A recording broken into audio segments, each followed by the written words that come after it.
Bonjour à toutes et tous. On a presque l'impression qu'il n'y a pas de grève.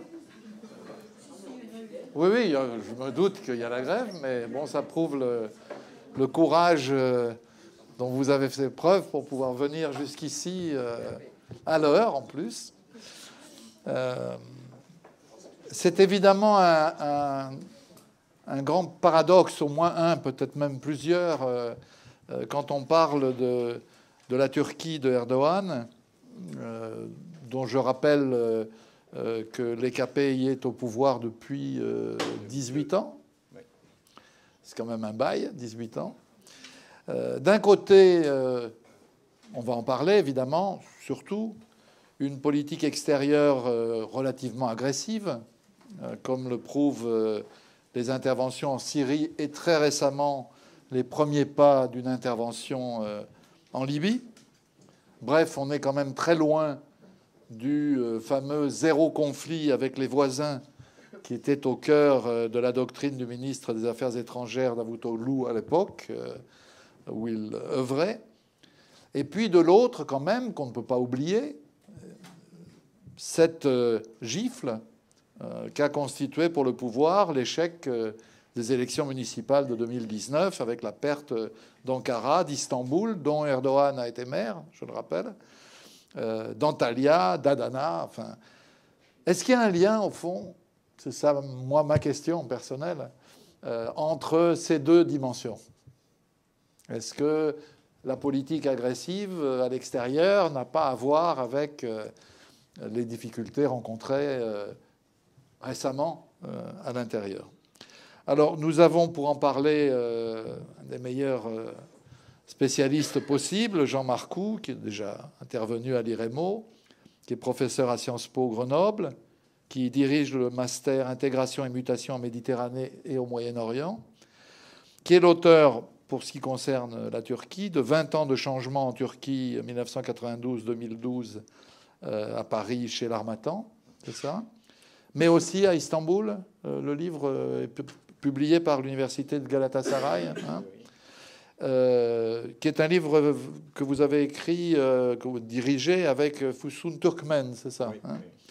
Oui. Et puis, un livre important, enfin, que moi j'avais beaucoup aimé à l'époque, qui s'appelle La Turquie à l'heure de l'Europe, aux presses universitaires de Grenoble en 2008, avec Jean-Paul Burdi. Donc, vous connaissez la règle du jeu, elle est très simple. Vous avez 20, 30, 35 minutes pour introduire le sujet, et puis nos amis sont libres ensuite d'intervenir, de vous questionner, de vous applaudir, de vous siffler, comme ils l'entendent. En général, le public de l'IREMO est un public très courtois.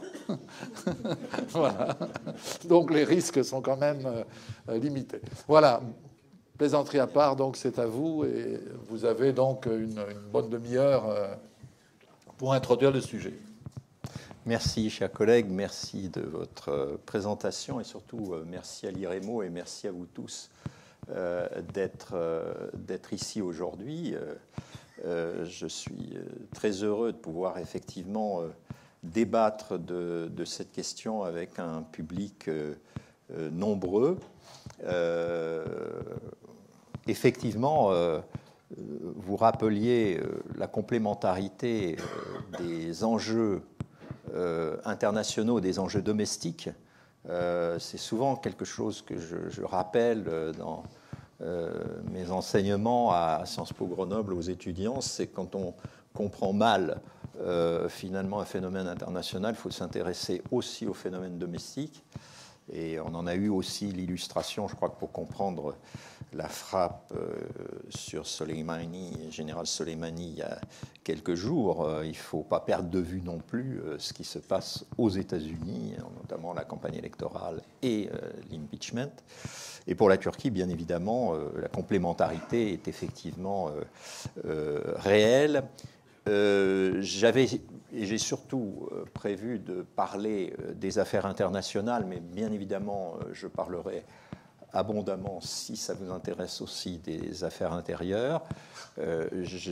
J'ai situé un peu mon intervention dans le sillage d'un dernier ouvrage qui a été publié il y a quelques mois, qui s'appelle justement la Turquie et ses nouveaux alliés, enfin qui n'est pas un ouvrage, hein, qui est un numéro de la revue Orient Stratégique, et justement qui déjà s'interrogeait sur cette politique étrangère de la Turquie, qui paraît être une politique souvent du grand écart, puisque les nouveaux alliés, bien évidemment, sur la première page de l'ouvrage, c'est Recep Tayyip Erdogan au milieu de Vladimir Poutine et de Hassan Rouhani, hein, et que justement cela peut paraître paradoxal parce qu'on sait aussi que Vladimir Poutine et Hassan Rouhani ne sont pas sur les mêmes positions au fond, que ce soit en Syrie ou même en Libye.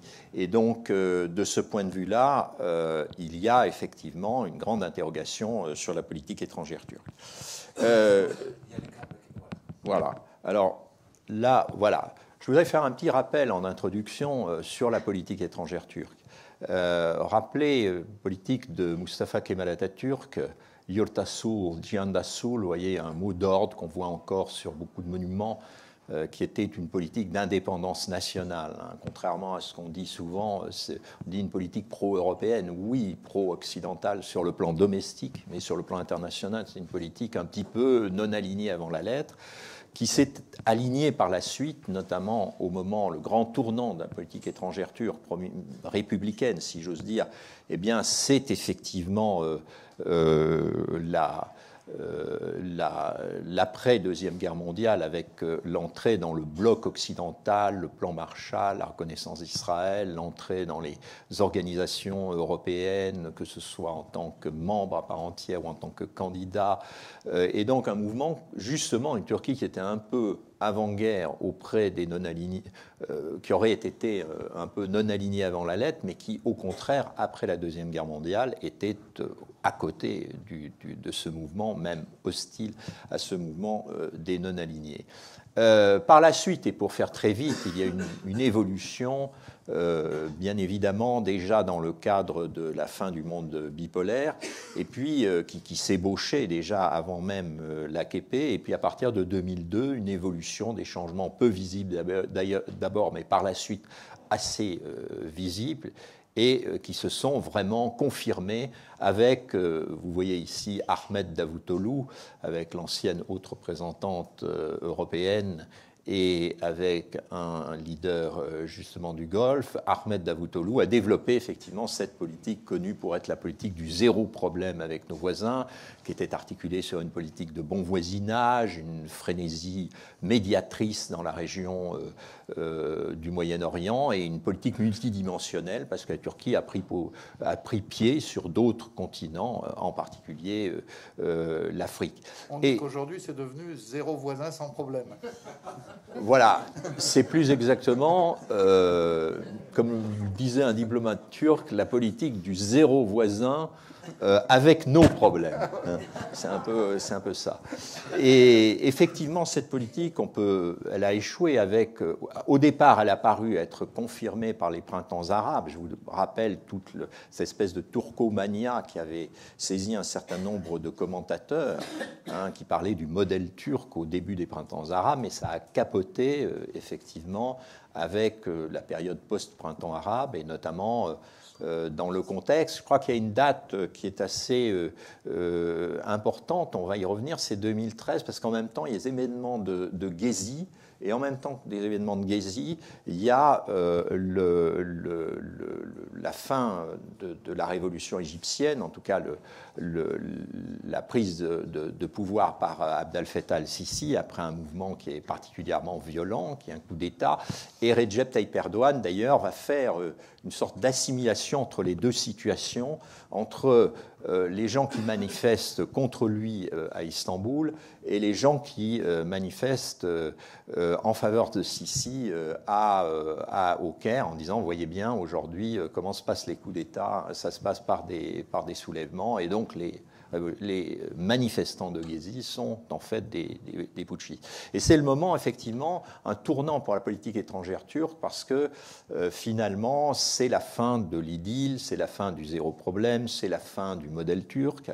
Et donc, on va avoir une politique qui est beaucoup plus réaliste, beaucoup plus pragmatique, qui va essayer de créer des situations de convergence, de profiter de situations de convergence, même quand on n'est pas totalement d'accord sur le fond, dans les différents conflits du Moyen-Orient. Et ça va commencer, ça, à s'illustrer effectivement avec la crise syrienne. Dans la crise syrienne, d'ailleurs, la Turquie va d'abord chercher l'alliance avec l'Arabie saoudite. En 2015, on a vraiment des efforts de Recep Tayyip Erdogan, alors même qu'il est déjà brouillé avec l'Égypte, pour justement se rapprocher de l'Arabie saoudite. On concède tout à l'Arabie saoudite, et à l'époque, la presse est encore très libre en Turquie, donc on critique vraiment Recep Tayyip Erdogan, on dit mais enfin, pourquoi voulez-vous vous rapprocher de l'Arabie saoudite?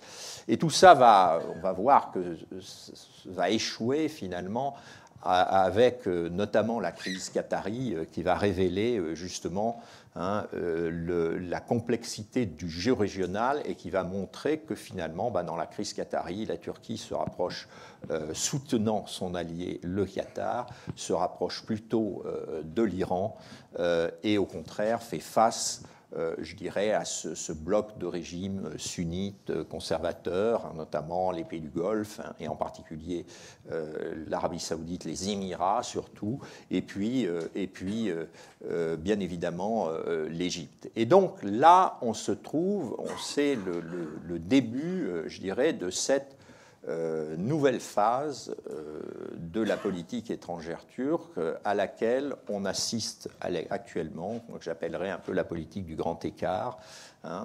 Et c'est un peu de cette politique du grand écart dont je veux vous parler aujourd'hui. Parce que cette politique du grand écart, je crois qu'elle se caractérise d'abord par l'apparition de nouveaux alliés qui ne sont pas vraiment des amis. Et vous allez voir qui ils sont. Ça se traduit ensuite par l'apparition de nouveaux, j'ai mis adversaires, d'ailleurs j'ai encore corrigé, je trouve que rivaux seraient de nouveaux rivaux qui ne sont pas franchement des ennemis. Et je terminerai cette présentation en évoquant justement les enjeux immédiats, puisque vous vous attendez sans doute à ce que je parle un petit peu de la Libye, à ce que je parle un petit peu de la Syrie, à ce que je parle probablement aussi de ce qui s'est passé ces derniers jours. Alors, de nouveaux alliés qui ne sont pas vraiment des amis, eh bien évidemment, c'est tout d'abord la Russie. Russie, le rapprochement s'est opéré aux yeux de tous, je dirais, au travers du conflit syrien, notamment avec ce processus, je ne sais plus comment il faut dire, s'il faut dire Astana ou Nur Sultan, puisque vous savez que cette ville a été débaptisée et a pris le nom de l'ancien dirigeant du Kazakhstan, mais enfin on parle encore du processus d'Astana. Et à partir de 2016-2017, mais on a travaillé récemment avec des collègues turcs sur la relation russo-turque, et quand même, il y a la construction patiente d'une relation avec la Russie qui est passée par des hauts et des bas depuis la fin du monde bipolaire, qui s'est traduit notamment sur le plan pétrolier. D'ailleurs, avant même la fin du monde bipolaire, la Turquie s'est alimentée en gaz russe. Elle a résolu le problème de la pollution de ces grandes villes comme Istanbul, Ankara, en achetant massivement du gaz russe, en devenant dépendante d'une certaine manière du gaz russe. Et on a assisté à une accentuation des échanges économiques entre la Russie et la Turquie. Sur le plan énergétique, à une dimension plus stratégique du dossier énergétique, parce qu'il y a eu d'abord le South Stream. Vous savez qu'une des ambitions de la Turquie, c'est d'être un hub énergétique. Et il y a eu d'abord le South Stream, et on a inauguré, il y a quelques jours, le 8 janvier, le départ du Turkish Stream, qui est en fait, c'est le corridor sud. Alors, On voit bien d'ailleurs que là, il y a quelque chose qui est intéressant, parce que ça n'intéresse pas seulement la Turquie, ça intéresse la Russie, puis il s'agit de contourner l'Ukraine. Hein. Et je dirais que le commerce de gaz entre la Turquie et la Russie, on a bien vu que les Russes étaient aussi dépendants du marché turc. Hein. Quand il y a eu notamment cette affaire d'avions abattus en 2015-2016, jamais la Russie, finalement, n'a menacé de fermer le robinet du gaz, parce que ça aurait été se tirer une balle dans le pied. Tourner le robinet du tourisme, si je me souviens. Ils ont tourné le robinet du tourisme, c'est vrai. Hein, ils ont tourné d'autres robinets, mais pas celui du gaz, hein, justement. Parce que cela s'accompagne finalement d'un accroissement de la dépendance énergétique de la Turquie vis-à-vis de la Russie, puisqu'actuellement la Russie construit la première centrale nucléaire à Akkuyu. Mais je dirais, cette coopération, elle a pris un tour plus spectaculaire au cours des 2 dernières années, avec une coopération militaire, des manœuvres conjointes, et même justement cet achat de missiles S-400 qui pourrait avoir des conséquences, on mesure encore mal, mais des conséquences importantes, hein, justement, non seulement sur les armements sensibles de la Turquie, en particulier, bien sûr, les missiles de défense aérienne, mais les avions, le programme F-35, mais aussi plus généralement le positionnement stratégique, hein, de la Turquie à l'ouest. Bien sûr, un autre allié qui n'est pas vraiment un ami, franchement un ami, c'est l'Iran. Vous savez que les relations turco-iraniennes en Turquie, on les qualifie toujours de ni amis ni ennemis. Parce que finalement, il n'y a pas eu de conflit majeur entre les deux pays depuis le XVIIe siècle, et pratiquement la frontière est la même depuis cette époque-là. Donc, ce sont des pays qui savent gérer, hein, en fait, leurs conflits, leur situation de conflictualité. Et donc, effectivement, bien évidemment, on avait déjà vu un rapprochement avant même les derniers événements avec ce fameux accord tripartite où la Turquie avait tenté de s'immiscer dans le règlement du dossier nucléaire avec le Brésil en 2010. Mais on a vu aussi ces dernières années des convergences sur des sujets régionaux, bien sûr la crise qatari, bien sûr aussi la question kurde, hein, et en particulier on a bien vu que la Turquie et l'Iran s'étaient retrouvés, hein, du même côté pour s'opposer justement au référendum d'indépendance en septembre 2017 en Irak du Nord, hein, des Kurdes irakiens. Il y a un accroissement des échanges économiques en dépit de l'embargo. L'Iran est aussi important pour la Turquie parce que c'est aussi la possibilité de trouver une alternative à une trop forte dépendance avec le gaz russe, hein. Et il y a de nouvelles relations, en particulier à l'heure actuelle, hein, il y a un tourisme iranien fort en Turquie, notamment dans les régions de l'Est, hein, dans cette zone de Van, hein, lac de Van, qui est un endroit merveilleux, qui était très actif d'ailleurs à l'époque où il y avait les jeunes qui voyageaient vers la route des Indes. Moi j'ai connu Van à cette époque-là, puis après il y a eu un déclin, et actuellement on est en plein renouveau parce que pour les vacances de Ramadan, etc., les Iraniens vont dans cette zone, et en particulier au bord du lac de Van. Le troisième allié, entre guillemets, c'est le Qatar, encore que là, c'est un allié beaucoup plus convaincant. Une convergence diplomatique qui est ancienne, hein, peut-être même qui remonte à l'époque ottomane. Mais enfin, dans les années 2000, on avait déjà vu la Turquie et le Qatar jouer dans le même camp. Il y avait eu une tentative de rapprochement, d'ailleurs, de trio Turquie, Qatar, France de Nicolas Sarkozy, notamment pour sortir à l'époque le régime de Bachar el-Assad, hein, justement de l'isolement, hein, au moment de la signature de l'accord sur l'Union pour la Méditerranée. Bien sûr, les deux pays ont de nombreuses convergences stratégiques. La crise syrienne, justement dans cette crise du Golfe, mais aussi en Afrique. Et souvent, le Qatar maintenant finance des projets turcs, hein, en Afrique, et notamment dans l'Afrique de l'Est. On a bien vu la convergence politique des deux pays aussi dans la période post-printemps arabe, avec un soutien au régime ou au mouvement proche des frères musulmans. Et cette coopération, elle s'est affirmée aussi en 2016, avec l'implantation d'une base militaire turque. La Turquie développe des bases militaires. Elle en a une au Qatar, elle en a une aussi en Somalie. Et une accélération des échanges qui est spectaculaire, rien quand on regarde des chiffres 2013-2015. Et puis là, et c'est pour ça que je disais qu'on a un ami qui est beaucoup plus peut-être convaincant, il y a eu un soutien politique fort au moment de la tentative de coup d'État. L'émir du Qatar a été le premier à téléphoner à Recep Tayyip Erdogan et, pour le soutenir. Et on a assisté aussi à un soutien du Qatar pendant la crise de 2018, lorsque l'économie turque, et en particulier la monnaie turque, s'est dégradée consécutivement aussi à des tensions avec les États-Unis. Le Qatar est venu soutenir la Turquie en promettant 1 milliard d'investissements. Donc effectivement, il y a là un des je dirais, des points d'appui de la Turquie dans la région avec le Qatar. Alors, si on en vient aux nouveaux rivaux qui ne sont pas franchement des ennemis, bien évidemment, on pense tout d'abord aux États-Unis. Bien évidemment, la Turquie est toujours dans l'OTAN, donc on n'est pas dans une relation je dirais, d'ennemis.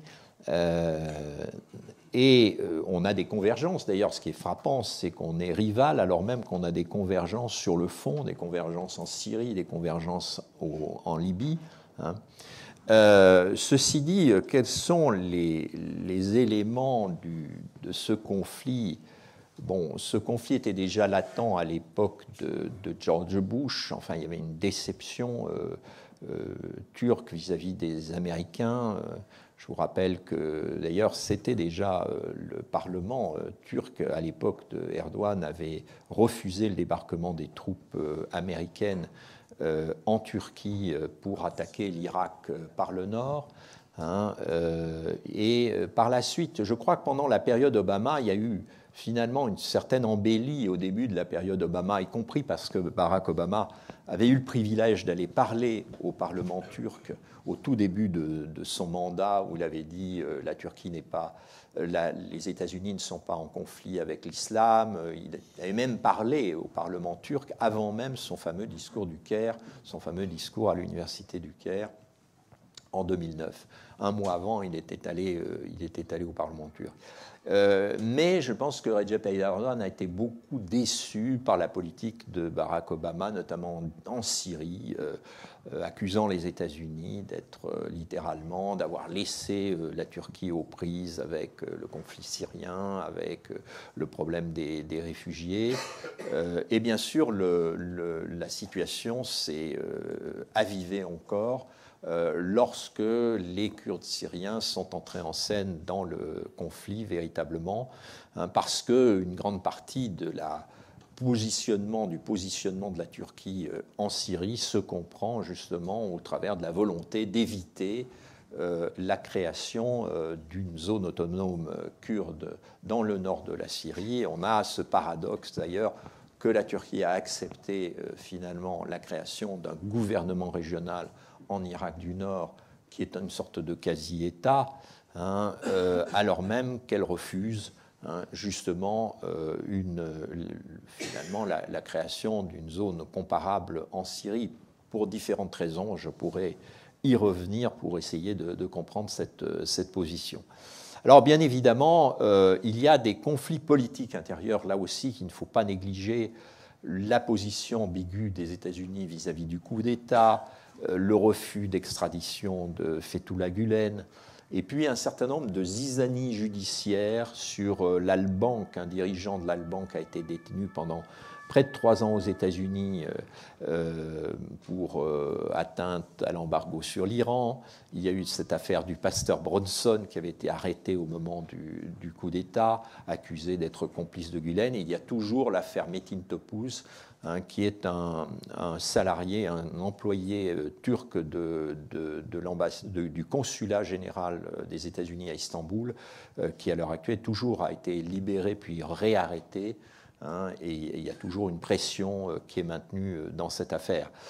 Bien évidemment, le torchon a brûlé avec le soutien américain aux Kurdes syriens, aux milices kurdes syriennes des YPG.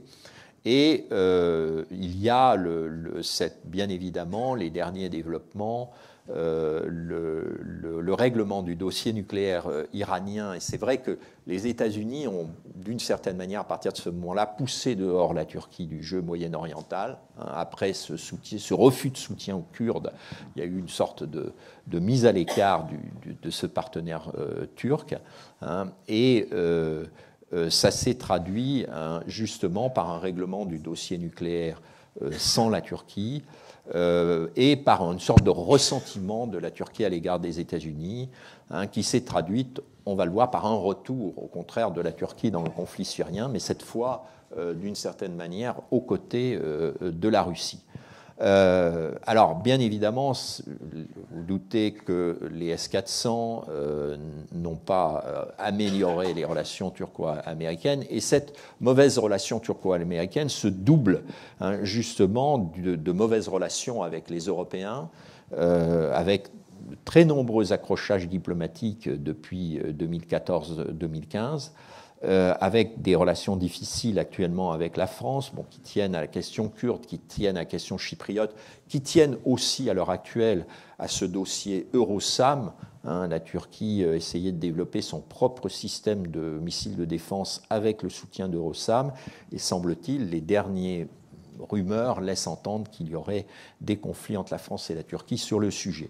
Et puis, je dirais que malgré tout, ce qui tient actuellement la relation turco-américaine, vous voyez les deux partenaires dans la photo ici, c'est un soutien, regardez la tête des deux, on sent bien qu'il y a beaucoup de choses qui se passent derrière, mais en même temps, il y a une relation particulière, indiscutablement, entre Recep Tayyip Erdogan et Donald Trump, et c'est d'ailleurs toute la contradiction de cette relation turco-américaine.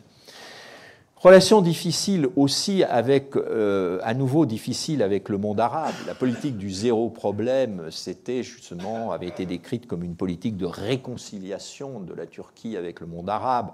Recep Tayyip Erdogan était allé après le printemps égyptien au Caire, et il avait parlé, il était Premier ministre à l'époque, il avait parlé à la Ligue arabe. Un Premier ministre turc qui parle à la Ligue arabe, c'était vraiment totalement inédit. Eh bien, aujourd'hui, comme je vous le disais, depuis 2013, ces relations se sont compliquées. Elles se sont compliquées finalement avec l'expulsion de l'ambassadeur de Turquie d'Égypte, et depuis, il y a une constante de mauvaises relations avec l'Égypte. Y compris avec des aspects qui sont très, très personnels. Recep Tayyip Erdogan passe son temps à parler d'Abdel Fattah al-Sisi comme du putschiste dans les enceintes internationales, donc on se doute bien que ça n'améliore pas la relation. Oui, bien sûr. Lors de la crise qatari, comme je le disais, la Turquie s'est opposée à ce bloc de pays sunnites. Et depuis 2013, on a aussi, au sein de l'Organisation de coopération islamique, une rivalité turco-saoudienne qui est très forte. Alors, également, je dirais, cela se traduit par, je dirais qu'un des nouveaux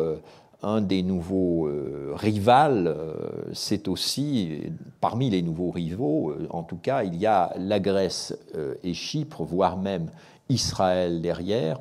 Vous savez que le conflit chypriote est passé, notamment depuis le plan Annan, a traversé des hauts et des bas, qu'il y a eu plusieurs fois des espoirs de règlement, qu'on accueille toujours quand on connaît un peu le dossier avec beaucoup de prudence, parce que c'est un peu un conflit fossilisé.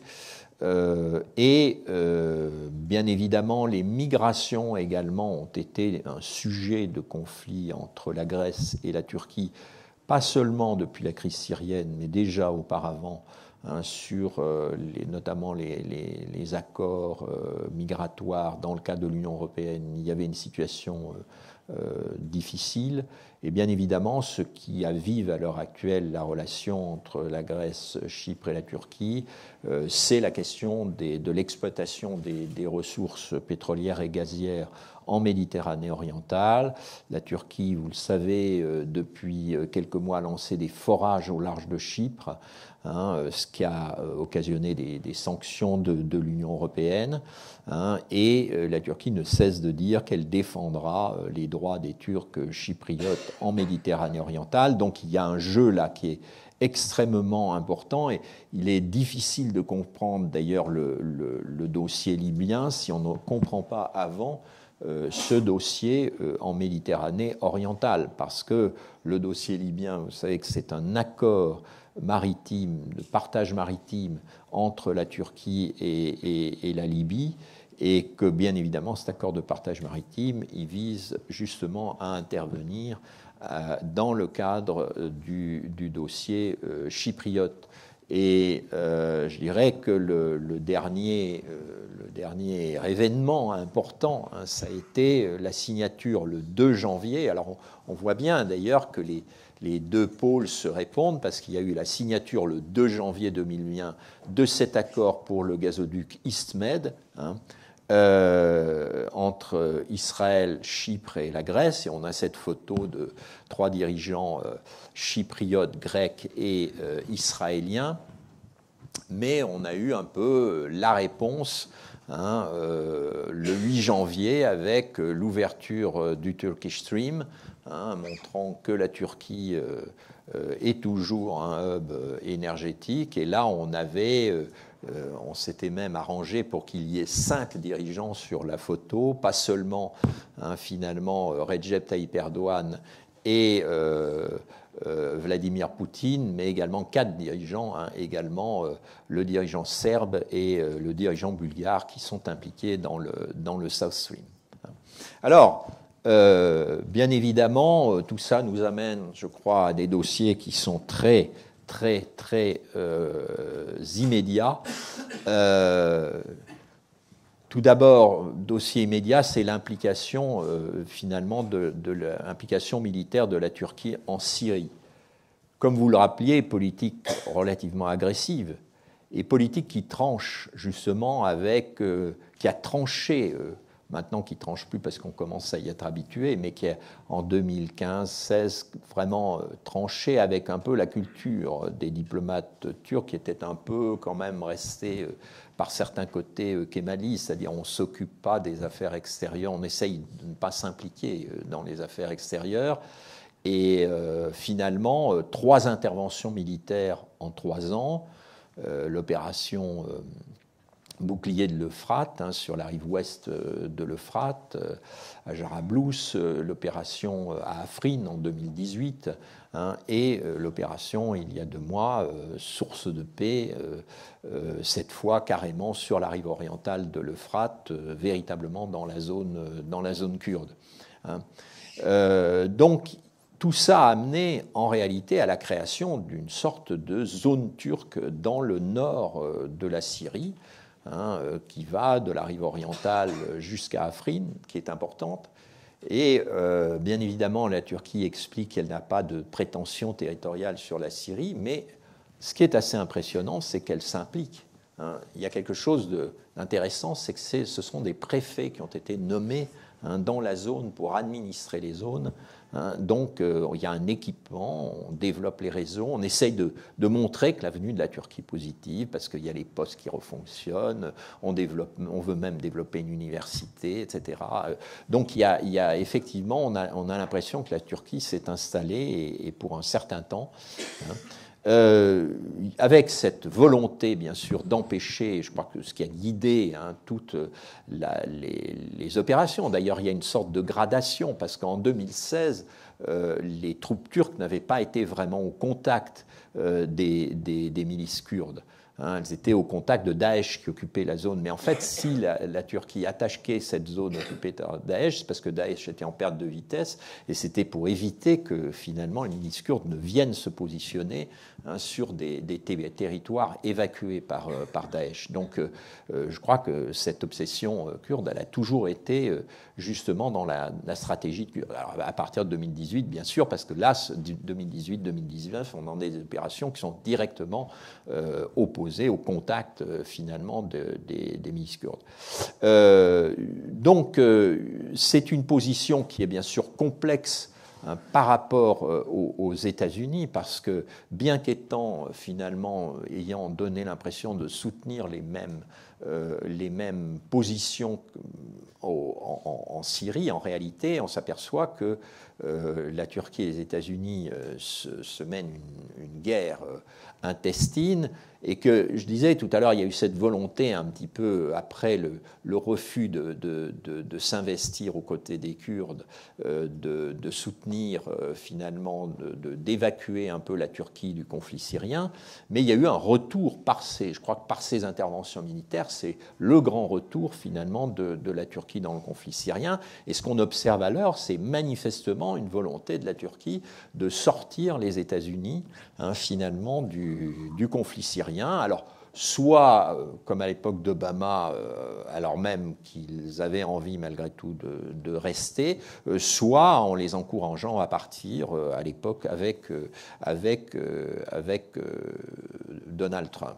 Toutefois, c'est aussi une position qui n'est pas facile vis-à-vis de la Russie, parce que, si vous voulez, créer une zone kurde dans le nord, créer une zone turque, dans le nord-est de la Russie, de la Syrie, c'est quand même un problème pour la Russie, parce que, bien évidemment, la Russie est intéressée, tant que ça porte atteinte, ça fait reculer les intérêts américains, mais à partir du moment, justement, où ça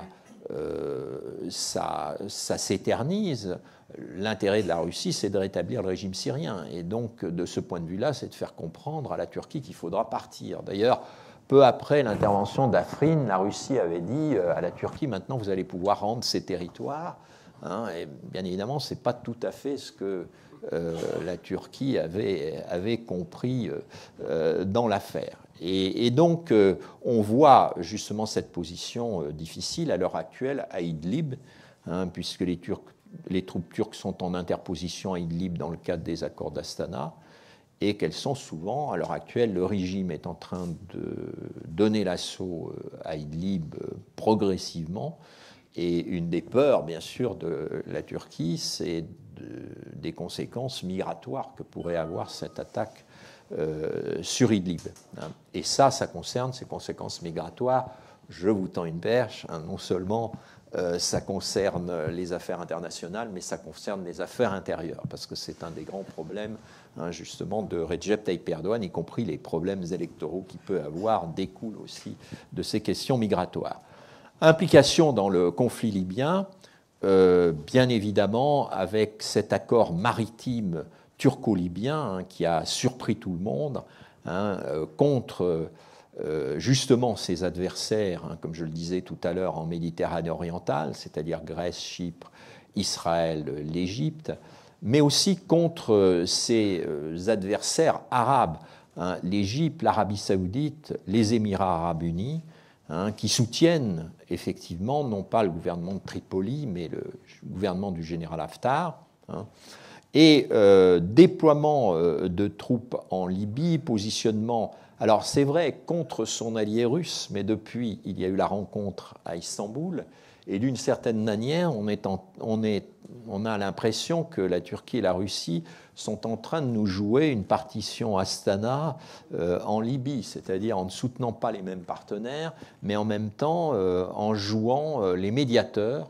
Et ça, c'est assez intéressant, c'est que dans le monde bipolaire, oui, on utilisait finalement les conflits périphérique pour exprimer la quintessence d'une guerre qui était froide et qu'on ne pouvait pas déclencher sur le front. Aujourd'hui, souvent, sur ces conflits périphériques, on utilise sa contradiction justement pour parler à tout le monde et pour juste créer des situations de convergence. Et on le constate ici, notamment en Libye. Donc, effectivement, un dossier qui est à suivre. Et je terminerai justement par la réaction turque à la frappe aérienne qui a tué le général Soleimani. Ce qui a été assez frappant, c'est qu'on n'entend plus la Turquie. Ou en tout cas que la Turquie adopte une attitude extrêmement prudente. Vous voyez le communiqué du ministère des Affaires étrangères. Nous sommes profondément préoccupés par l'escalade des tensions américano-iraniennes dans la région. La Turquie, quand même, qui nous avait habitués à un discours, une rhétorique très anti-américaine, notamment dans le cadre du dossier kurde, là est relativement équilibrée. Elle dénonce des interventions étrangères, mais en même temps, elle dénonce le sectarisme. Donc, c'est un discours qui est quand même très ambigu. Alors, la Turquie est bien sûr très inquiète de ce qui s'est passé, de l'augmentation de ces tensions, parce qu'elle est bien sûr un pays voisin et qu'elle a peur des conséquences que pourrait avoir un conflit direct entre les deux protagonistes. Et puis, de toute manière, pour dénoncer la frappe américaine, la Turquie est très gênée, Erdogan est très gêné, parce que cette frappe a été en plus ordonnée par son ami Trump, je dirais, en personne. Et donc, ça, on sent bien que ça gêne également la Turquie. On se croirait un petit peu la revenue à la non-implication, à la culture kémaliste de non-implication, le problème pour la Turquie. Et on le voit bien d'ailleurs quand on lit actuellement les éditoriaux en Turquie, et notamment les éditoriaux pro-gouvernementaux, c'est que le problème, c'est bien gentil de dire nous sommes neutres dans cette affaire, nous appelons les protagonistes à plus de raison, etc. En même temps, la Turquie n'est plus justement ce protagoniste prudent. Elle a montré au cours des dernières années qu'elle s'impliquait et que finalement, cette retenue turque d'une autre époque, elle entre en contradiction avec cet engagement tout azimut en Syrie, en Méditerranée orientale, en Libye. Voilà, au moment même où la Turquie venait de faire voter par son Parlement l'autorisation de déployer des troupes en Libye, paf, il y a cette affaire de tension entre les États-Unis et l'Iran, et il faut afficher une position là prudente. Donc, je dirais entre cette retenue d'une autre époque et puis l'investissement de la Turquie tout azimut dans les dernières semaines, vous comprenez bien que c'est un peu difficile de tenir la chaîne par les deux bouts. Et je crois que je vais m'arrêter là parce que j'ai déjà probablement dépassé mon temps. Je vous remercie pour votre attention. Merci. Merci infiniment sur un sujet qui est, il faut le dire, relativement peu connu. Voilà toute une série d'éléments importants. Je voudrais quand même signaler une chose qui, moi, me frappe dans votre exposé.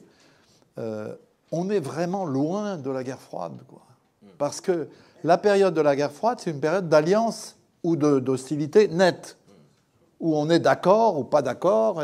Et là, on est allié avec des gens avec qui on n'est pas d'accord et ennemi ou adversaire de gens avec qui on est d'accord. On est quand même dans une extraordinaire complexité des jeux d'alliance qui, autrefois, étaient simples. C'est très, très bon pour l'IREMO parce qu'on a besoin de nos experts pour venir dénouer des situations très complexes. Alors, à qui ? Vous avez parlé de la présence militaire importante donc à Chypre depuis 1974, aussi en Libye, aussi en Syrie, aussi en Somalie maintenant récemment. Donc on est reparti, c'est une caricature, on est reparti pour l'Empire ottoman. Mais le point que je me pose, vous parlez beaucoup de l'armée, mais j'ai quand même des doutes sur la capacité militaire qui, pour moi, est réduite pratiquement à zéro, n'est pas très forte, suite à à la mise à la porte ou l'enfermement de 30 000 ou 40 000 cadres de l'armée. Je ne connais pas le nombre, c'est peut-être 50 000, mais vous imaginez 30 000, 40 000 ou 50 000 officiers qui sortent. J'ai des gros doutes sur l'armée turque. Voilà. Autrement dit, l'armée turque a-t-elle encore les moyens de toutes ces interventions? Alors, c'est effectivement une question qui est posée,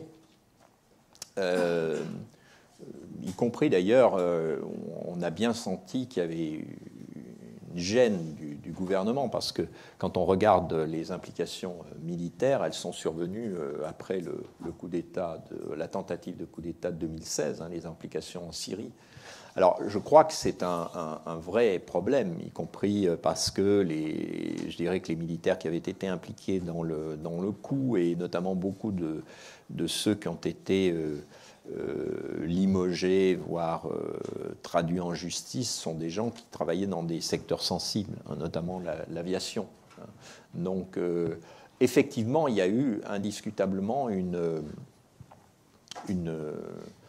un affaiblissement d'un certain nombre de capacités opérationnelles. Mais je crois qu'il ne faut pas non plus dire que l'armée turque, d'un coup, c'est plus rien. Je veux dire, même s'il y a eu 30 000 cadres qui ont été limogés, même si les effectifs de l'armée ont diminué, parce que je crois aussi que cette transformation, il y a ce grand problème de savoir ce que devenait l'armée de tradition kémaliste dans le régime de Recep Tayyip Erdogan. Je crois qu'une des manières de réformer l'armée, si j'ose dire, ou de la transformer, ça a été justement de lui assigner de nouvelles tâches. Et qu'au travers de cette nouvelle tâche, il y a des recrutements qui se produisent, il y a de nouvelles formations qui se font. Et donc, il y a un redéploiement, je dirais, des capacités opérationnelles de l'armée turque. Bon, s'il y a une réduction des effectifs, il faut bien voir que cette armée était considérée, décrite comme très puissante dans le temps, notamment par ses effectifs. Une armée qui a beaucoup d'effectifs, pas nécessairement une armée forte. Et on disait d'ailleurs beaucoup que l'armée a trop d'effectifs. Et comme par hasard, vous avez ces interventions militaires, vous avez une réforme du service militaire, vous avez une transformation aussi d'un certain nombre d'armements, un accroissement ces dernières années des productions turques, et de production notamment sous licence systématiquement. Vous avez un pays qui devient exportateur d'armes. Donc je crois que effectivement les purges du coup consécutives au coup d'État ont effectivement entamé les capacités opérationnelles de l'armée turque, mais qu'elles permettent en même temps, d'une certaine manière, de faire des réformes. Alors des réformes techniques, et par les réformes techniques, bien sûr, de changer le personnel. Donc, si vous voulez, je serais mitigé dans votre appréciation. Je serais prudent dans votre appréciation. Et en tout cas, dire que l'armée turque n'a plus de capacité opérationnelle, là, à mon avis, c'est un petit peu, c'est très nettement exagéré. Comparaison n'est pas raison, je sais bien, mais quand Hassan II avait envoyé son armée avec la Marche verte, de par ailleurs, s'impliquer au Sahara ex-espagnol, je me souviens que plusieurs amis journalistes marocains m'avaient dit ne t'y trompe pas, il éloigne son armée qui lui avait fait 2 coups d'État auxquels il avait échappé de justesse. Et que d'une certaine manière, donner du boulot aux armées, c'est une manière de se mettre aussi à l'abri. Oui, j'irai peut-être pas jusqu'à là, mais effectivement, oui, c'est une... Recep Tayyip Erdogan, c'est de dire l'armée n'a plus à s'occuper de politique. Alors, si elle ne s'occupe plus de politique, et l'armée turque s'occupait avant beaucoup de politique, il faut bien qu'elle fasse autre chose. Et là, actuellement, elle a du travail. Alors, il y avait madame devant, ici. Merci beaucoup. Vous avez très bien expliqué les contradictions du jeu turc. Moi, je croyais que j'avais déjà connu un peu, mais vraiment, vous avez... fait une très belle exposition.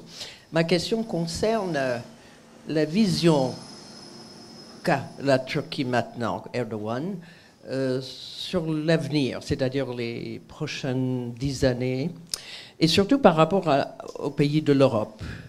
Vous n'avez pas évoqué le problème en Ukraine, ni le problème du report. Le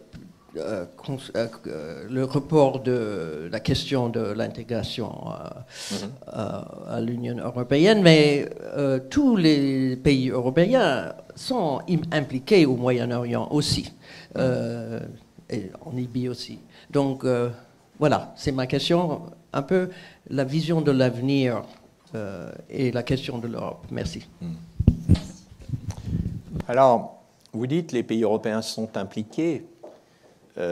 Moi, ce qui me frappe, justement, dans les questions moyen-orientales à l'heure actuelle, c'est la faiblesse d'action des pays européens, si vous voulez. Par parole.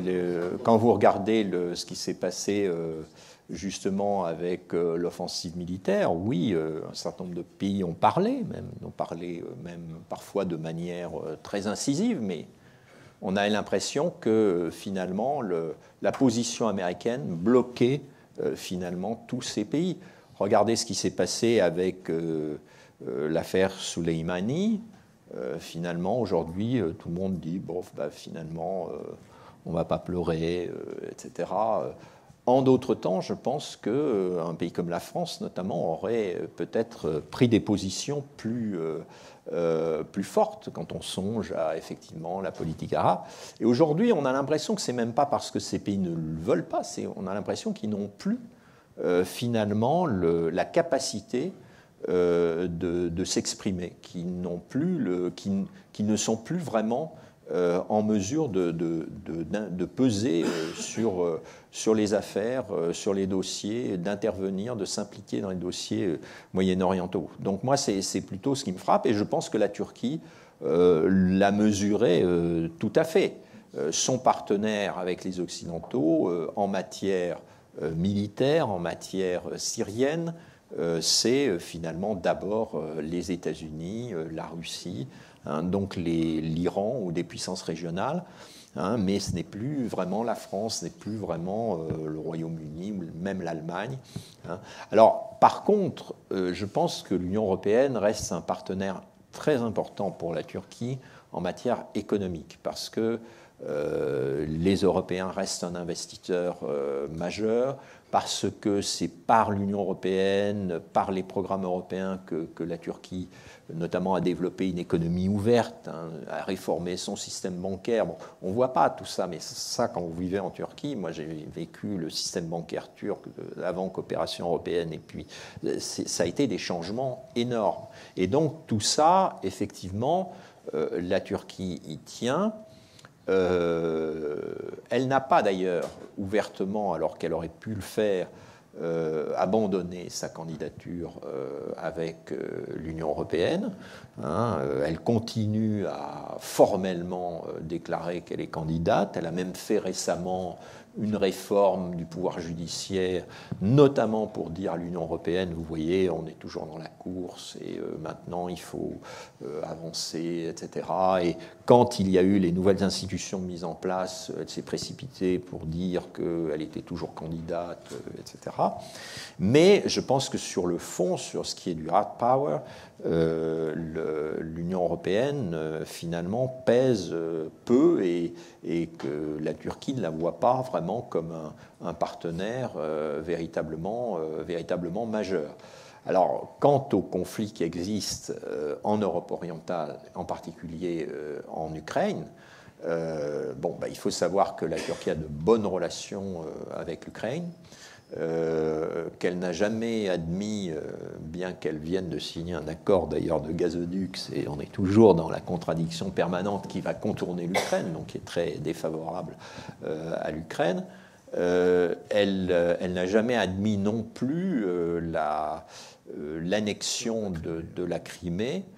Donc ça aussi, c'est un des dossiers qui montre qu'effectivement, avec la Russie, les relations russo-turques ne sont pas non plus un long fleuve tranquille, qui a effectivement un certain nombre de conflits. Je vous trouve très injuste envers le président de la République qui a pris des positions très nettes, puisqu'au lendemain de l'assassinat, de l'exécution ciblée du général Soleimani, Emmanuel Macron a envoyé un télégramme pour manifester sa solidarité avec Trump.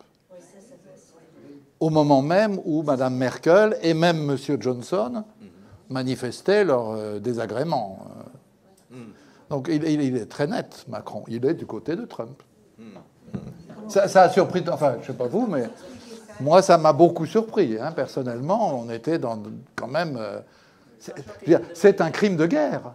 C'est un crime de guerre. On ne peut pas assassiner des gens dont, en plus, on sait aujourd'hui que sa visite avait été annoncée aux Américains. Donc c'est vraiment... c'est un crime, quoi. Indépendamment des risques... Oui. Alors, je plaisante. Hélas. Je ne le nie pas, mais je pense que d'ailleurs, même quand les Européens prennent des positions, moi, c'est ce qui me frappe. On l'a vu au moment de l'affaire des Kurdes. Finalement, on a l'impression qu'ils ne sont pas dans le coup, que c'est pas un partenaire désormais important. Et donc, il y a vraiment du travail pour que, effectivement, notamment en Méditerranée, pour que, effectivement, les pays européens reviennent dans le jeu. Oui. Gérard et monsieur derrière. D'abord Gérard, ici. Voilà. Est-ce que vous pourriez nous préciser le contenu de ces accords maritimes passés avec la Libye, avec le gouvernement de Tripoli? Il est question d'un gazoduc, bien sûr, mais il est question peut-être aussi de forage pétrolier en Méditerranée. Je n'ai pas bien suivi. Oui, j'ai pas encore, je vous dirais, dépouillé le contenu de ces accords. Donc, je resterai prudent, mais ça touche effectivement au forage pétrolier, ça touche à la délimitation de zones économiques exclusives. Et bon, je dirais, ça dénote d'ailleurs plus généralement une tendance de beaucoup de pays dans le monde à ne plus vraiment respecter le droit de la mer. C'est-à-dire que parlais récemment avec des militaires qui me disaient, bon, alors ils étaient dans une région du monde que je ne citerai pas, ils étaient dans les eaux territoriales et on leur a demandé ce qu'ils faisaient là. Militaires français, qu'est-ce que vous faites là? Ils ont le droit d'être là. Mais on leur a demandé, mais qu'est-ce que vous faites là? Donc on a l'impression que les pays ont une tendance aujourd'hui à se partager la mer. Et je crois que ça procède un peu de cette logique, hein, justement. Alors, bien évidemment, parce que la Turquie considère que, d'une certaine manière, en mer Égée, le droit de la mer est injuste pour elle, parce que, du fait de la configuration actuellement territoriale en mer Égée, vous savez que toutes les îles de la mer Égée appartiennent à la Grèce, à l'exception de deux d'entre elles. Bon, si on applique les accords de droit de la mer, si on applique le droit de la mer, on arrive à une situation où 70% de la Méditerranée, plus de 70% de la Méditerranée est grecque. Donc, considère ce droit international comme d'une certaine manière injuste, donc il faut rattraper ça par des accords bilatéraux. Donc on est un peu là-dedans. On va signer, la Turquie aurait déjà aimé signer des accords bilatéraux avec la Grèce pour régler le problème, donc puisque la Grèce ne veut pas, on signe avec d'autres. Mais l'accord israélo-chyprioto-grec oui. Dont vous parlez, est-ce qu'il n'est pas lui-même facteur de problème par rapport au droit maritime? Parce que le Liban revendique des droits, l'Égypte revendique des droits, donc on est quand même devant des formules unilatérales. On est dans des formules unilatérales.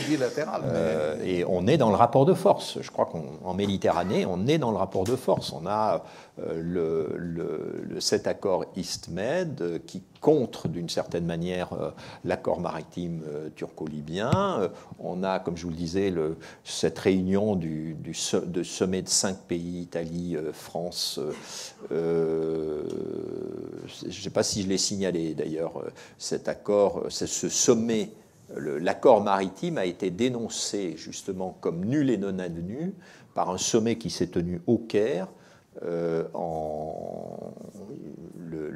8 janvier, et qui rassemblait l'Italie, la France, l'Égypte, Chypre et la Grèce. Voilà. Donc on est vraiment dans le rapport de force en Méditerranée orientale, et ça depuis déjà plusieurs années. Hein. C'est une tension qui monte en permanence, et on voit bien que la Turquie, dans son discours, en tant que puissance régionale, ne cesse de dire nous avons des intérêts finalement à défendre. Hein.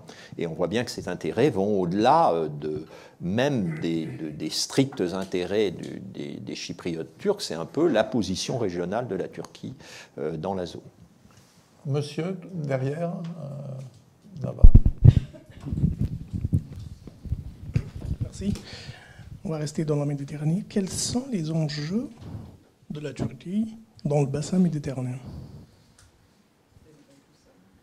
Là, je crois qu'en Méditerranée orientale, je crois qu'on en a parlé abondamment.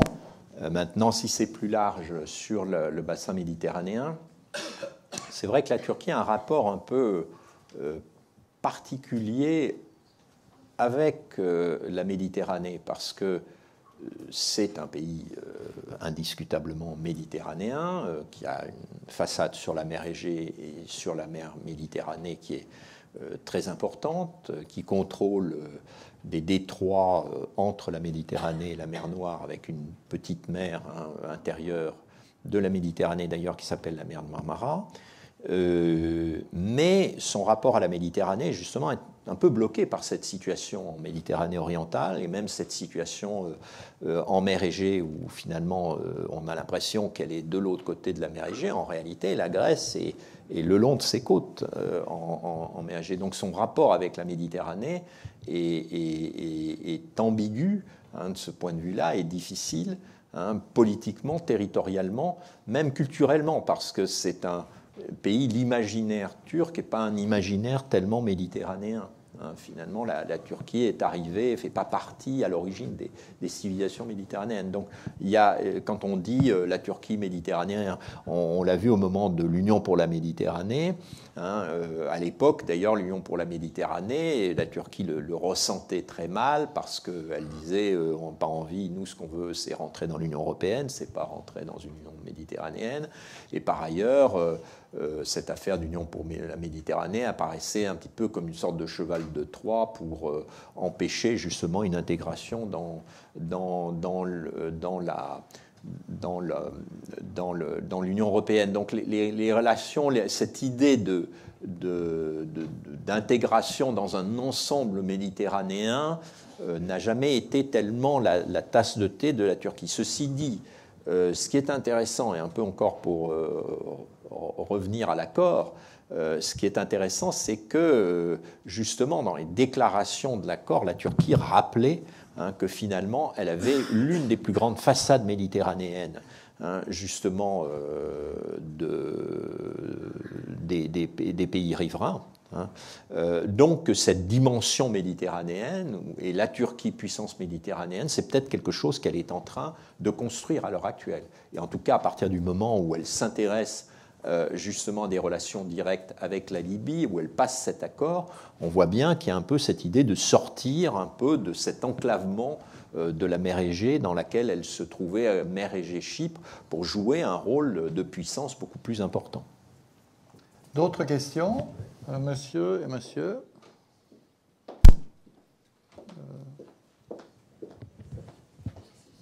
En dehors du dossier libyen que vous venez d'évoquer, quelle est la réalité de la présence turque en Afrique? Est-ce que c'est essentiellement dans le Maghreb ou est-ce que ça inclut l'Afrique subsaharienne? Non, il y a à l'heure actuelle, depuis maintenant 2 décennies, véritablement une offensive de la Turquie en Afrique, alors qui a été caractéristique un peu aussi de la politique d'Ahmed Davutoğlu et de cette nouvelle politique étrangère turque de l'AKP dont on parlait tout à l'heure, mais qui avait déjà été amorcée un peu même à la fin au début des années 2000, fin des années 90. Une augmentation, sans rentrer dans les détails, très forte, hein, des échanges commerciaux avec les pays d'Afrique. Mais il y a une coopération qui a pris des dimensions également culturelles, avec la construction de mosquées, en particulier notamment dans des pays d'Afrique, pas forcément les pays d'Afrique musulmans, hein, construction de mosquées turques, l'aide au développement. Pas oublier que dans la politique étrangère de la Turquie à l'heure actuelle, le soft power est devenu très important. L'aide au développement d'un pays qui donne aujourd'hui beaucoup plus qu'il ne reçoit et qui utilise l'aide au développement comme un argument diplomatique. Il y a eu également le développement d'écoles turques, et ce qui est assez frappant, c'est que il y a eu des écoles turques anglophones dans les zones africaines anglophones et francophones dans les zones africaines francophones qui ont été portées au départ par le mouvement Gülen. Vous savez, le mouvement Gülen qui est accusé justement d'être derrière le coup d'État. Et ces écoles sont très très appréciées en Turquie. À l'issue du coup d'État, la Turquie a lancé une grande opération pour reprendre le contrôle de ces écoles qui, à l'heure actuelle, elle a même fait pression sur les États africains pour qu'ils expulsent Gülen et qu'ils lui donnent le contrôle de ces écoles qui sont maintenant sous le contrôle d'une fondation Maarif. Donc il y a une présence turque en Afrique subsaharienne qui est indiscutable, et même, je dirais, une rivalité entre la Turquie désormais qui s'exprime dans la zone, notamment dans la Corne de l'Afrique et la partie est de l'Afrique. Il y a très nettement, et bon, la Libye en fait partie, mais il n'y a pas que la Libye, il y a le Soudan, il y a d'autres, la Somalie, etc.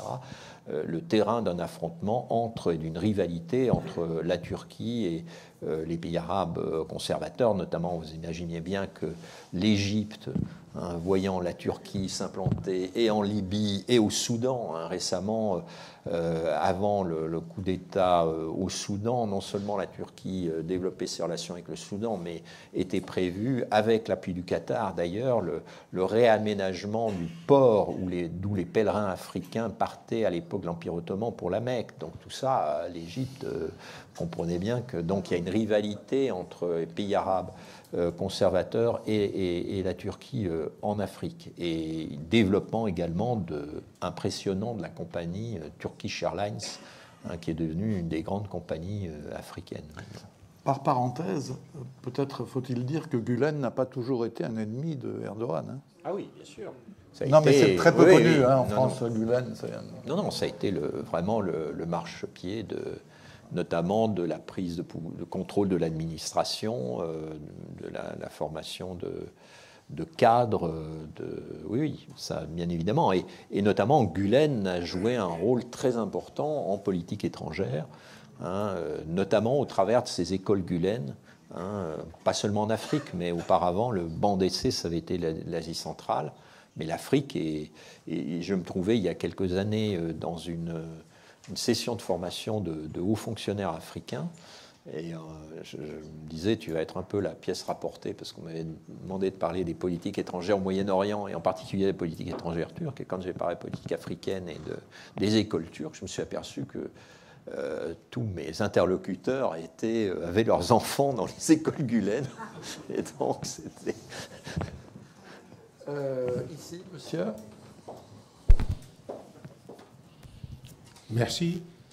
J'ai simplement un petit commentaire à faire sur l'accord gréco-chypriote israélien pour le pipeline. Oui.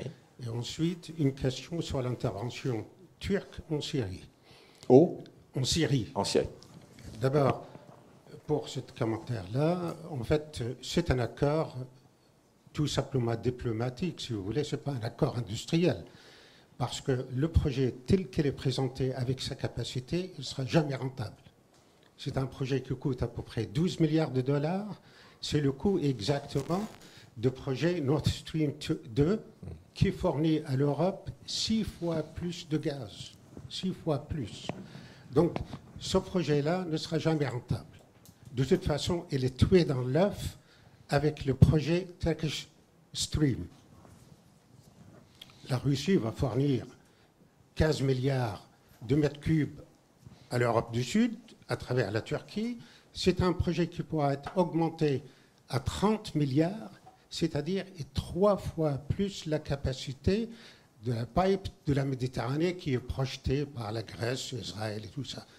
Voilà, ça c'est une chose.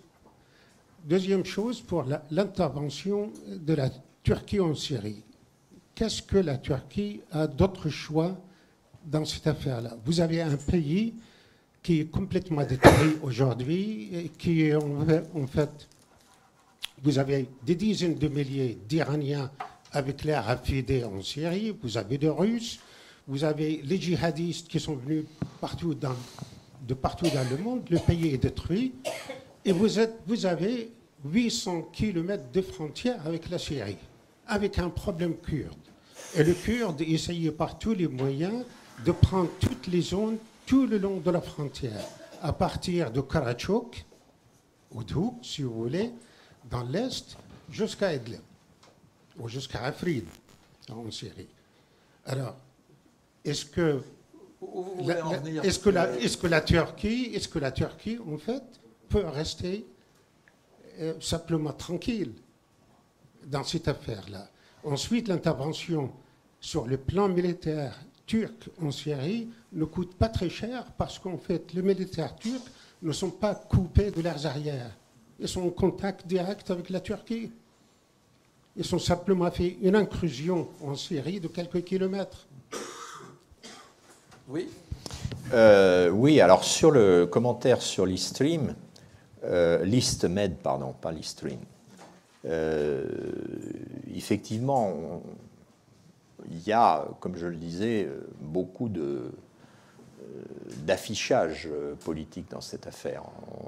On sent bien d'ailleurs dans les photos, hein, je le disais, les dirigeants qui inaugurent il y a un petit peu, y compris, alors la Turquie d'ailleurs a dit que de toute manière, ce projet ne pourrait pas fonctionner sans l'accord de la Turquie. Donc, on verra. Alors, pour quelles raisons, je n'ai pas très bien compris, mais de toute évidence, il y a un peu une guerre d'affichage politique dans ces différents projets. Bon, ceci dit, c'est vrai que le projet South Stream, lui, il est bien avancé. Hein, il est indiscutable. Le projet, il y a d'autres projets. Hein, d'ailleurs, la Turquie a accueilli le projet TANAP, hein, qui va évacuer le gaz d'Azerbaïdjan. Mais je crois que là où c'est politiquement gênant pour la Turquie, c'est qu'elle espérait, hein, justement exporter le gaz israélien. Hein, ça a été un des arguments, notamment pour le rétablissement ou la normalisation des relations turco-israéliennes il y a quelques années après l'affaire du Mavi Marmara. Bon, de toute évidence, il y a, je pense, une guerre des nerfs politiques. Après, concrètement, sur le plan technique et industriel, quelles seront les réalités? Ça, il va falloir attendre que les gazoducs se construisent, que les programmes se mettent en route vraiment pour l'évaluer.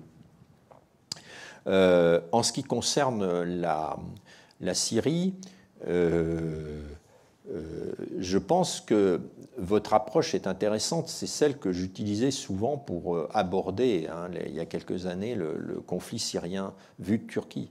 C'est-à-dire que le problème de la Turquie vis-à-vis de la Syrie, c'est que effectivement, elle a une frontière de 900 km avec un État en guerre, même avec deux États, parce que si on regarde bien, il y a l'Irak. Hein, l'Irak, c'est un peu pas tout à fait la même situation, mais enfin, c'est deux États qui sont en délitement. Et ce délitement produit effectivement des dangers, hein, sur le plan sécuritaire, et il produit également des réfugiés. Hein, ça, pour la Turquie, au départ, effectivement, elle n'a pas mesuré manifestement l'ampleur du problème, mais quand elle s'est retrouvée avec plusieurs millions de réfugiés chez elle, et même, je dirais, l'accueil de ces réfugiés s'est fait, mais le problème aujourd'hui, on le voit bien, c'est les conséquences, c'est l'intégration de ces réfugiés, plus de 3 millions de réfugiés dans la société turque. Donc, je crois qu'effectivement, c'est pour comprendre, en tout cas, je ne sais pas où vous vouliez en venir sur le plan final, sur le fond, mais sur le plan méthodologique, c'est-à-dire pour essayer de comprendre la position de la Turquie, moi je partais un peu de ça, c'est-à-dire je partais relation d'abord avec un État qui se transforme en plus en des relations avec des partenaires multiples, c'est-à-dire le régime, c'est-à-dire l'opposition syrienne et différentes tendances en l'opposition syrienne, les Kurdes, et en plus, sur cette frontière, on a des partenaires internationaux qui sont venus se greffer, c'est-à-dire la Russie et la Turquie. Quand il y a eu cette affaire d'avion, l'affaire d'avion abattu s'est produite un peu plus de 2 mois après l'entrée en guerre, si j'ose dire, enfin à peine un mois et demi après l'entrée en guerre des Russes en Syrie. Et c'est pas par hasard, parce que d'un coup, la Turquie voyait sur sa frontière sud son grand partenaire craint du Nord, qui en plus ne respectait pas son espace aérien. Donc bien évidemment, quand on cherche à comprendre véritablement le pourquoi de cette affaire, il y a cette compréhension de la gestion de la frontière par effectivement la Turquie, et qui a été un problème redoutable, bon, qu'elle a tenté aussi de résoudre par la construction d'un mur, mais on voit bien que les murs ne dissuaderont pas les réfugiés d'Idlib de passer le mur s'il le faut, si jamais il y a une offensive du régime syrien. Mais est-ce qu'on n'a pas là justement un des liens entre politique extérieure et politique intérieure, c'est-à-dire cette obsession kurde de Erdogan, qui est d'autant plus, honnêtement, étonnante que moi, je crois me souvenir, peut-être que je me trompe, je ne suis pas un spécialiste comme vous, mais il y a une période où Erdogan était très avancé dans une tentative de négociation avec Öcalan, même évoquant la possibilité de le faire sortir de prison. C'est-à-dire, tout d'un coup, il y a eu un renversement de la vision d'Erdogan. Et donc, j'ai l'impression que cette obsession kurde est en fait un nœud absolument essentiel à la compréhension, aussi bien de la politique extérieure qu'intérieure. Tout à fait, parce qu'il y a eu, comme vous le dites, toute une politique qui faisait partie un peu de cette première image de l'AKP, de partis périphériques, venus de la périphérie pour intervenir dans l'État, qui était une ouverture de libéralisation. C'est vrai que la fin des années 2010 ont été en Turquie des périodes, entre 2007 et 2010, des périodes où il y avait des dossiers qui apparaissaient, des débats sur l'histoire qu'il n'y avait jamais eu. Et donc... Et notamment, les Kurdes, bien sûr, ont fait partie de cette tendance. Il y a eu 3 tentatives. Il y a eu l'ouverture démocratique en 2008-2009. Il y a eu ensuite ce qu'on a appelé le processus d'Oslo, c'est-à-dire des négociations secrètes entre le PKK et le MIT, les services de renseignement turcs. Et puis, il y a eu le processus de paix à partir de 2013, qui a été d'une certaine manière télescopé par les événements de Gezi. Et la grande question, c'est pourquoi finalement la Turquie n'est pas allée au bout de ce processus. Alors je crois que ça tient à la fois des phénomènes intérieurs, des phénomènes extérieurs. Si vous regardez bien, 2013, c'est effectivement le début de l'apparition d'une zone kurde dans ce qu'on appelle le Rojava, c'est-à-dire la zone kurde syrienne. Et c'est aussi le début de la contestation véritablement d'Erdogan au travers des événements de Gezi.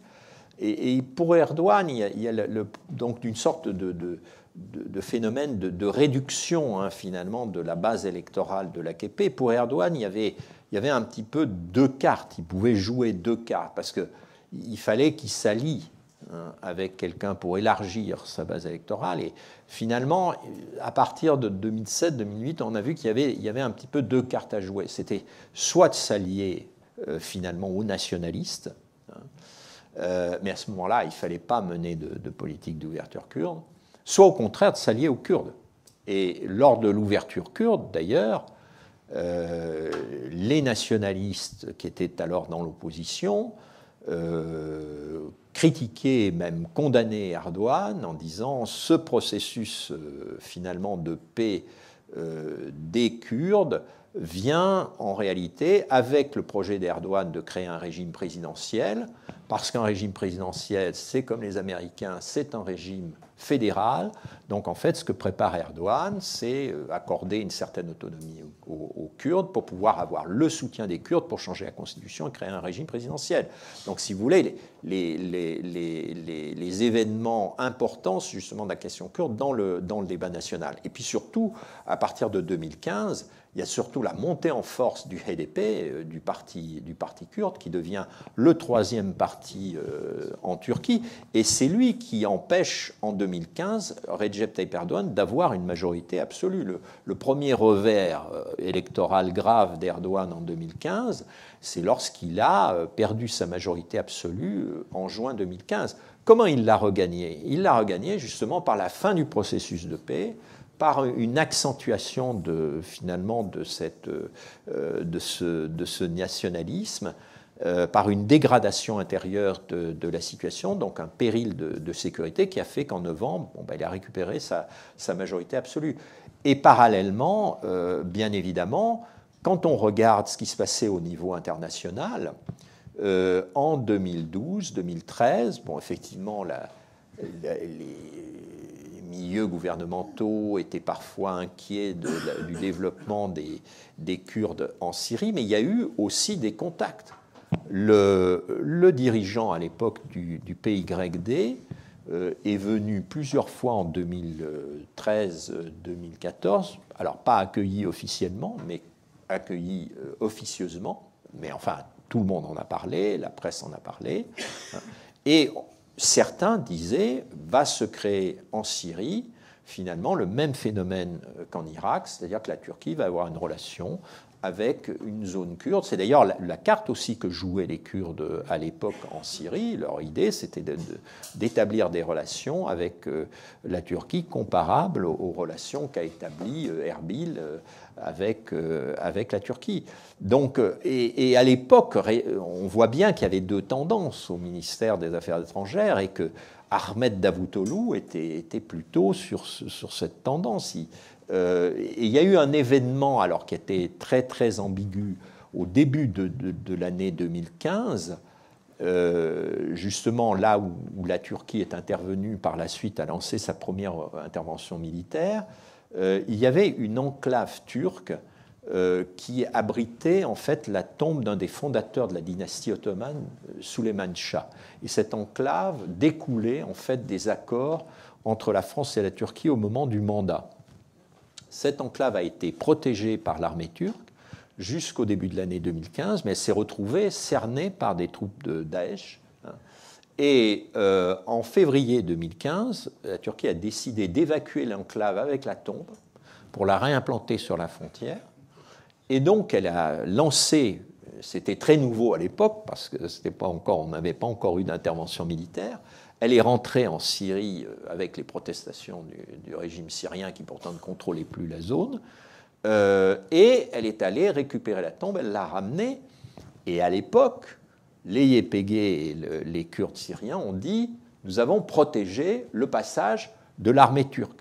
Et la Turquie a dit « Non, on a simplement dit qu'on passait, on passe et on revient, mais on n'a été protégé par personne ». Et il y a eu, je me souviens bien, un débat au sein du Parlement turc à l'époque parce que les députés kurdes disaient « Mais enfin, pourquoi vous n'avez pas le courage de reconnaître que vous avez été protégés, etc. » Le processus de paix était en cours, et dans le processus de paix, il y a eu deux discours de Öcalan appelant justement à la paix. Le premier était pour Newroz, donc le printemps kurde en mars 2013, et le deuxième était en mars 2015, au moment où on ne savait plus si Erdogan était pour ou contre le processus de paix. Et dans son discours, Öcalan explique que la Turquie et les Kurdes ont été liés tout au long de l'histoire, que les Kurdes ont combattu dans l'armée ottomane, et que parfois on peut se retrouver sur les mêmes positions. Exemple, lors justement de cette affaire de la tombe de Souleymane Shah. Et il disait qu'il fallait maintenir cet esprit, etc., que si on développait cet esprit, on pouvait arriver à une paix entre Kurdes et Kurdes. C'est vrai qu'on en est loin aujourd'hui. C'est avec Souleymane Shah que nous allons terminer cette rencontre. Merci infiniment, c'était tout à fait passionnant. Et donc, pour ce qui est des midis, je vous donne rendez-vous le 15.